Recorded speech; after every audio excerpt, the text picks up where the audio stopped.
कभी आपने सोचा है कि जिस सांस को हम बिल्कुल साधारण समझते हैं, शायद उसी में जीवन का सबसे बड़ा आध्यात्मिक रहस्य छिपा हो।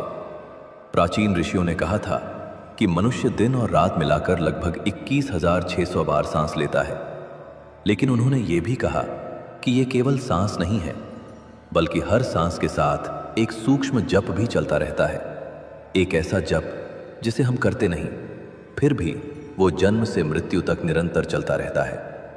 संतों ने इसे अजपा जप कहा है, और कुछ संतों ने तो यहां तक संकेत दिया कि अगर कोई साधक इस रहस्य को सच में समझ ले तो उसकी साधना केवल कुछ मिनटों की नहीं रहती, बल्कि उसकी हर सांस राम नाम का स्मरण बन सकती है। लेकिन यह रहस्य आखिर है क्या? सांस और मंत्र का यह संबंध कैसे काम करता है? और क्यों अनेक संतों ने कहा कि कलयुग में नाम स्मरण ही सबसे सरल मार्ग है? आज के इस वीडियो में हम इसी गहरे रहस्य की यात्रा पर चलेंगे, और संभव है कि इस यात्रा के अंत तक सांस को देखने का आपका दृष्टिकोण हमेशा के लिए बदल जाए। अगर आप सनातन धर्म के गहरे रहस्य, आध्यात्मिक ज्ञान और ऐसी ही अनसुनी बातें जानना चाहते हैं, तो हमारे चैनल आध्यात्मिक संसार को अभी सब्सक्राइब करें, वीडियो को लाइक करें और कमेंट में जय श्री राम अवश्य लिखें।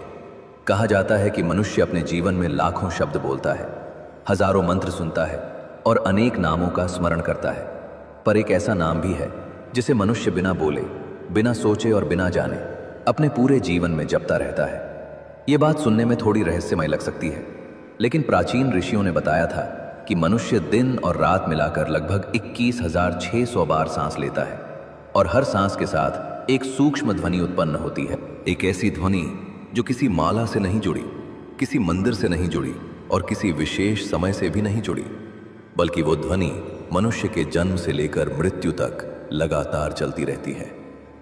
लेकिन आश्चर्य की बात यह है कि अधिकांश लोग इस रहस्य को कभी जान ही नहीं पाते। प्राचीन योगियों ने इस रहस्य को अजपा जप कहा है, अर्थात ऐसा जप जो बिना प्रयास के स्वयं चलता रहता है। अब यहाँ एक बहुत बड़ा प्रश्न खड़ा होता है, जब मनुष्य कोई मंत्र जप ही नहीं रहा तो यह जप हो कैसे रहा है? और उससे भी बड़ा प्रश्न ये है कि कुछ संत ये क्यों कहते हैं कि मनुष्य की हर सांस में राम नाम का एक अदृश्य रहस्य छिपा हुआ है? क्या सच में हमारी सांसों में ही राम नाम का कोई सूक्ष्म कंपन छिपा है? अगर ऐसा है तो फिर हर मनुष्य तो जन्म से ही नाम जप रहा है, फिर भी अधिकांश लोग उस शक्ति को अनुभव क्यों नहीं कर पाते? आखिर वो कौन सा रहस्य है जिसे प्राचीन ऋषियों और संतों ने समझ लिया था, लेकिन आज का मनुष्य भूल चुका है? और अगर इस रहस्य को समझ लिया जाए तो क्या सच में मनुष्य की साधना पूरी तरह बदल सकती है? इसी रहस्य को समझने के लिए हमें सबसे पहले यह जानना होगा कि प्राचीन ऋषियों ने सांस और मंत्र के बीच इतना गहरा संबंध क्यों बताया था, क्योंकि यहीं से उस रहस्य का द्वार खुलता है जो हमें यह समझाता है कि साधना केवल मंदिर या माला तक सीमित नहीं है, बल्कि शायद वह हमारी हर सांस में छिपी हुई है। लेकिन यहाँ एक और रहस्य छिपा हुआ है जिसे समझे बिना इस बात को समझना संभव नहीं कि सांस और मंत्र का संबंध आखिर है क्या। प्राचीन योगियों ने जब ध्यान की साधना की तो उन्होंने पाया कि मन को रोकना लगभग असंभव है। मन लगातार विचारों में भटकता रहता है, कभी अतीत में जाता है तो कभी भविष्य में। इसलिए ऋषियों ने मन को सीधे रोकने का प्रयास नहीं किया, उन्होंने एक सरल मार्ग खोजा, और वो मार्ग था श्वास का अवलोकन। उन्होंने देखा कि जब मनुष्य क्रोधित होता है तो उसकी सांस तेज हो जाती है, जब वो भयभीत होता है तो सांस अस्थिर हो जाती है, और जब मन शांत होता है तो सांस भी स्वाभाविक रूप से धीमी और गहरी हो जाती है। यहीं से ऋषियों ने एक गहरा रहस्य समझा। उन्होंने जाना कि मन और श्वास का संबंध उतना ही गहरा है जितना शरीर और आत्मा का। अगर श्वास को स्थिर किया जाए तो मन भी धीरे धीरे स्थिर होने लगता है। इसी कारण प्राचीन ध्यान परंपराओं में सबसे पहला अभ्यास यही कराया जाता था कि साधक अपनी सांस को देखे, उसे नियंत्रित करने की कोशिश न करे, केवल उसके आने और जाने को महसूस करे। लेकिन जब योगियों ने वर्षों तक इस साधना को किया तो उन्होंने एक और अद्भुत बात अनुभव की। उन्होंने पाया कि जब सांस भीतर जाती है तो एक सूक्ष्म ध्वनि उत्पन्न होती है, और जब सांस बाहर आती है तो एक दूसरी ध्वनि। यह ध्वनि इतनी सूक्ष्म होती है कि सामान्य मनुष्य उसे सुन ही नहीं पाता, लेकिन गहरे ध्यान में बैठे योगियों ने उस ध्वनि को अनुभव किया, और उन्होंने कहा कि सांस के साथ जो ध्वनि चलती है वह है सो हम। जब सांस भीतर जाती है तो सो, और जब सांस बाहर आती है तो हम। इसी कारण इस साधना को सोहम साधना कहा गया। लेकिन यहां से एक और गहरा रहस्य शुरू होता है, क्योंकि कुछ संतों ने कहा कि यह केवल सोहम तक सीमित नहीं है। उन्होंने कहा कि अगर कोई साधक बहुत गहराई से श्वास का अनुभव करे तो उसे यह भी समझ में आता है कि नाम का वास्तविक जप माला से नहीं बल्कि श्वास से जुड़ा हुआ है, और यहीं से राम नाम के उस रहस्य का संकेत मिलता है जिसे समझे बिना नाम जप की शक्ति को पूरी तरह नहीं समझा जा सकता। कुछ संत कहते हैं कि रा जीवन की ऊर्जा का प्रतीक है और म शांति और विलय का, अर्थात जब जीवन की ऊर्जा और शांति एक साथ जुड़ती हैं तब राम की अनुभूति होती है। शायद इसी कारण अनेक संतों ने कहा कि नाम का सच्चा जप केवल शब्दों से नहीं होता बल्कि चेतना से होता है। लेकिन अब सबसे महत्वपूर्ण प्रश्न ये है, अगर सांस के साथ कोई सूक्ष्म जप वास्तव में चल रहा है तो फिर अधिकांश लोग उसे अनुभव क्यों नहीं कर पाते? क्या कारण है कि योगी उस जप को सुन लेते हैं लेकिन सामान्य मनुष्य उसे नहीं सुन पाता? और क्या सच में ऐसा संभव है कि कोई मनुष्य अपनी हर सांस को राम नाम की साधना में बदल दे? इस प्रश्न का उत्तर हमें उस गुप्त साधना में मिलता है जिसे संतों ने अजपा जप की साधना कहा है। और जब कोई साधक इस रहस्य को समझ लेता है तब उसकी साधना केवल कुछ मिनटों की नहीं रहती बल्कि उसकी हर सांस साधना बन जाती है। लेकिन अजपा जप का वास्तविक अर्थ क्या है और इसे साधना में कैसे अनुभव किया जाता है? यही वह रहस्य है जिसे प्राचीन योगियों ने बहुत गुप्त रखा था। अब प्रश्न ये है कि अजपा जप आखिर है क्या और प्राचीन संतों ने इसे इतना गुप्त क्यों रखा? सामान्य रूप से जब हम जप करते हैं तो उसके लिए हमें माला की आवश्यकता होती है, हमें समय निकालना पड़ता है और हम कुछ मिनट या कुछ घंटे मंत्र का उच्चारण करते हैं। लेकिन अजपा जप उससे बिल्कुल अलग है। अजपा का अर्थ ही है ऐसा जप जिसे करना ना पड़े और जो अपने आप चलता रहे। प्राचीन ऋषियों ने कहा कि मनुष्य की सांस ही वो माला है जो जन्म से लेकर मृत्यु तक कभी रुकती नहीं। दिन हो या रात, जागृत अवस्था हो या गहरी नींद, श्वास निरंतर चलती रहती है।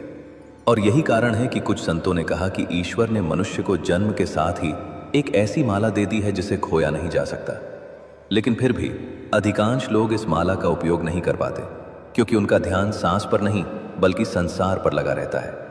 जब मनुष्य संसार के विचारों में उलझा रहता है तो वह अपनी सांस की उस सूक्ष्म ध्वनि को कभी सुन ही नहीं पाता।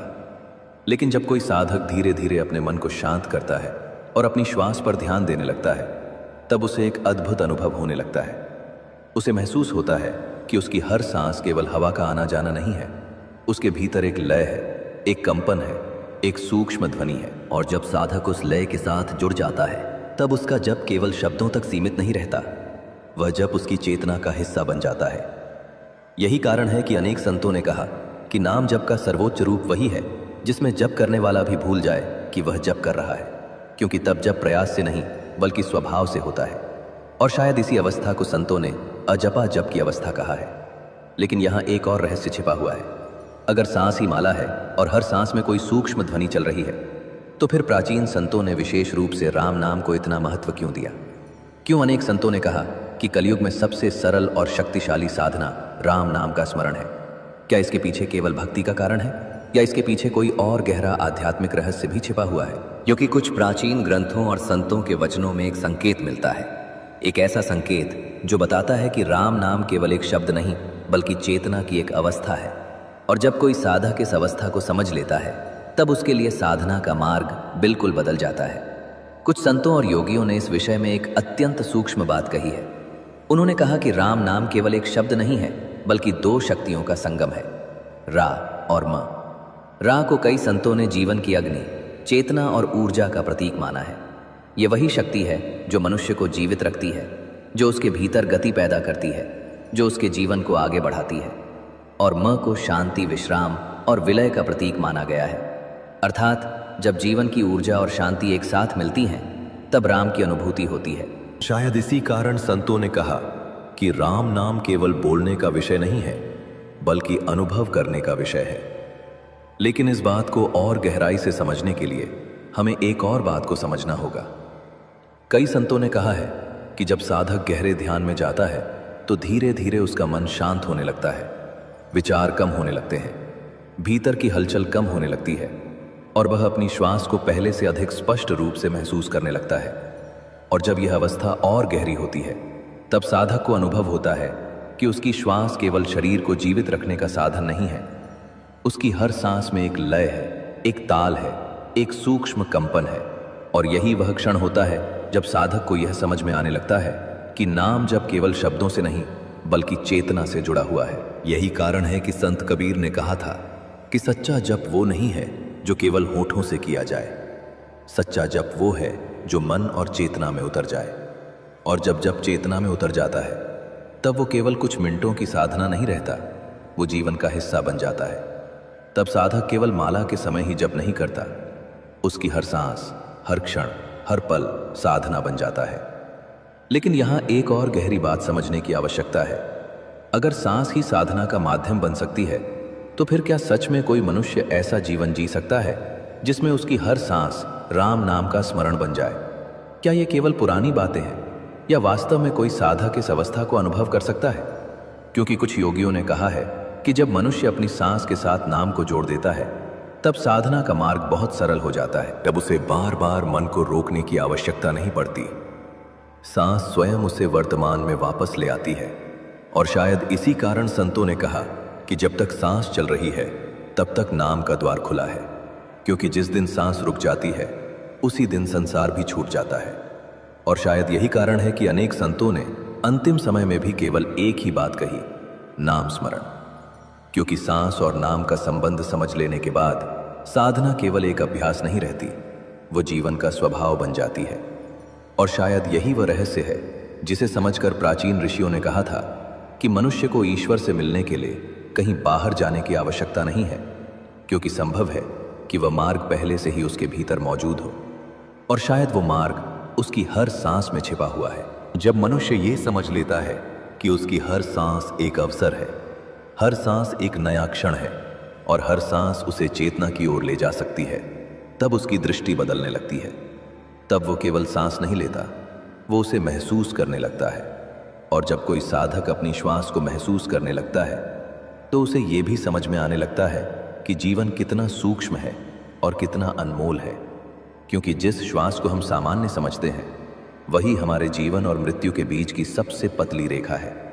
शायद इसी कारण महापुरुषों ने कहा है कि जब तक सांस चल रही है तब तक नाम का स्मरण संभव है, और जब नाम का स्मरण संभव है तब तक मनुष्य के भीतर परिवर्तन की संभावना भी जीवित है।